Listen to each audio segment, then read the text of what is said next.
Imagine a bustling corner of Los Angeles where Hollywood glamour meets heartfelt community revival. Now picture a trio of visionaries teaming up to launch an Italian-inspired steakhouse that's more than just a meal spot. It's a bold leap into rebuilding after devastating wildfires, drawing on shared passions and a catchy Italian phrase to ignite excitement. But here's where it gets intriguing. Could this venture truly mend a fractured neighborhood, or is it just another upscale addition to an already vibrant area? Dive in to uncover the story behind Spacca Tutto, and you might just find yourself questioning what revitalization really means in today's world. Picture this. Back in 2006, during the filming of the football drama We Are Marshall, featuring stars like Matthew McConaughey, Matthew Fox, and Anthony Mackie, director and entrepreneur McG encountered an enthusiastic Italian Steadicam operator, a specialized camera rig that keeps shots steady and smooth, like a floating eye, capturing every dynamic moment on set. This operator had a go-to cheer to pump up the crew between takes, shouting Spacca Tutto, which translates to something like break it all or give it your all, a motivational call to perform at your best, hit the ground running, and deliver an unforgettable show. McG fondly recalled how that phrase energized everyone, turning the set into a hub of adrenaline-fueled creativity. And this is the part most people miss. That simple Italian expression isn't just a fun story. It's the heartbeat of a brand new dining experience. Fast forward to a recent Tuesday afternoon where McG shared this anecdote while seated beside real estate mogul Rick Caruso and renowned chef Nancy Silverton inside a soon-to-be transformed space at Caruso's upscale Palisades Village in Pacific Palisades. The atmosphere was electric. These three were buzzing with enthusiasm for the upcoming reveal. By next year, they'll officially open Spacca Tutto, an Italian-American steakhouse named after that very phrase, taking over the prime anchor spot previously held by the Draycott restaurant.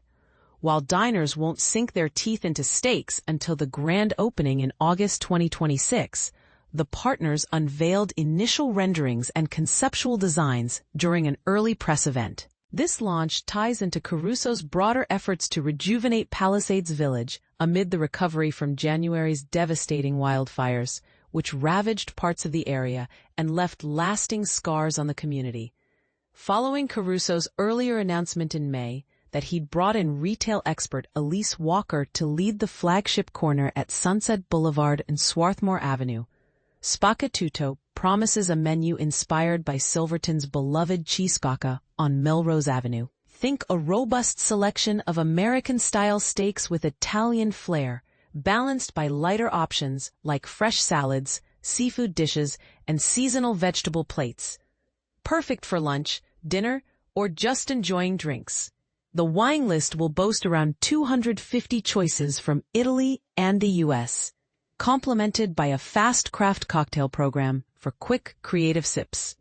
Interior design firm Avro Co. is shaping the ambiance while Silverton collaborates with the River Jetty Restaurant Group, founded by McG, whose full name is Joseph McG Nickel, and Jordan Otterbein in Newport Beach back in 2007.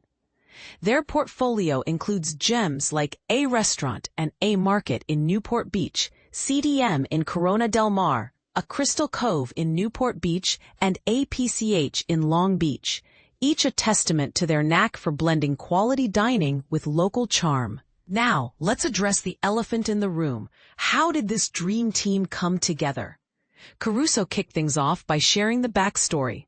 For over 2 decades, he's been a huge admirer of Silverton and had tossed around ideas of collaborating, but nothing stuck until a few months ago. He reached out with a cold call, pitching a joint project in the Palisades.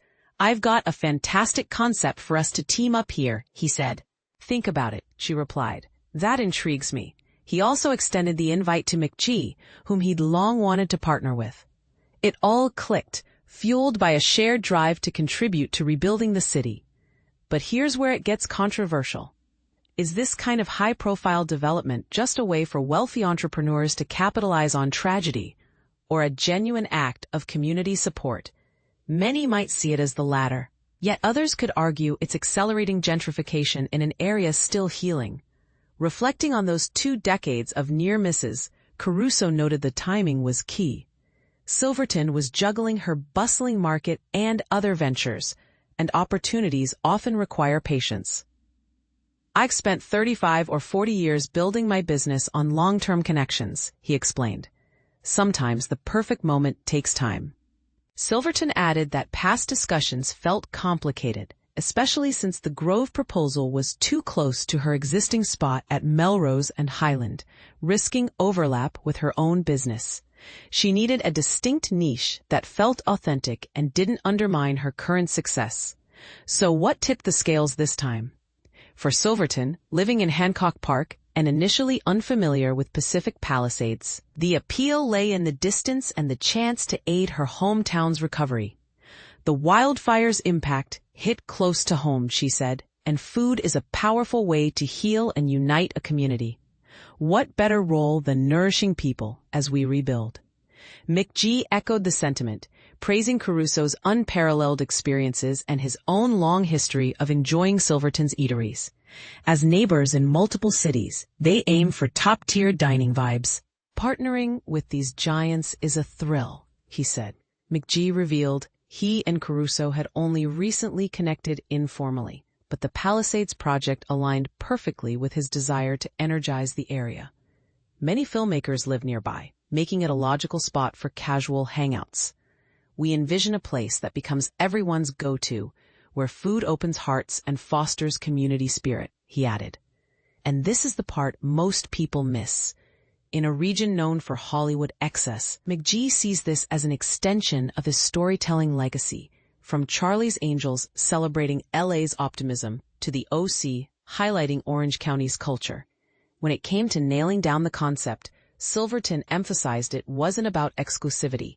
Caruso wanted a welcoming spot for everyday visits, not just special occasions. 7 days a week, multiple meals. "An Italian-American steakhouse resonates with everyone," she said, offering comforting, familiar dishes that evoke homey warmth. Caruso agreed, noting it fills a gap in Palisades Village.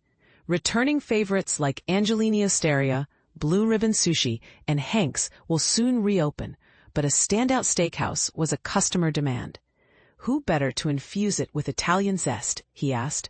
The prime location, with its open design overlooking the park and a lively bar, promises to draw crowds citywide.